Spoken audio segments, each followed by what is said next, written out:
Right, one of the other underutilized features I think on Family Search, which is really powerful, is the watch feature. And so if you come to the page of an ancestor, you'll see their profile page here, and then there's a little star over here, and you can either click that to watch, or if you're already watching it, you can click it to unwatch if you change your mind.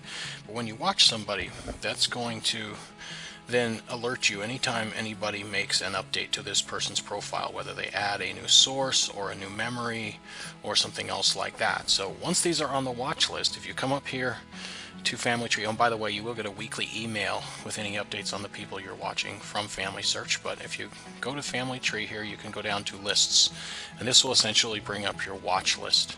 And there are a couple of different things you can do with this. So it does give you just this short list of names. If these are people you frequently go in and work on their accounts, you can find all of that here.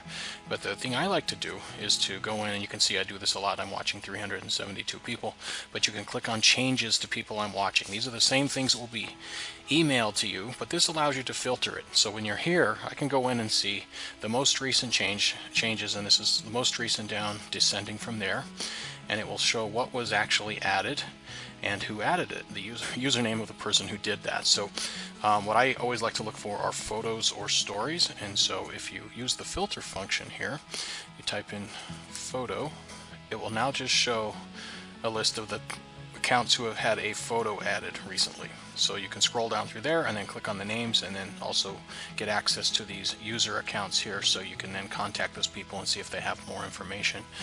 Stories, same thing. Make sure you type in story singular, because it will not list it as stories, but same thing. You'll see where stories have been added, and you can click on those user account names, and then it will tell you who added those, and you can contact them again by clicking on their username. So really great way to see people who are out there adding information for your ancestors, especially those where you've struggled to find information about them. This has been one of my most productive methods of utilizing Family Search to find photos and stories about my ancestors.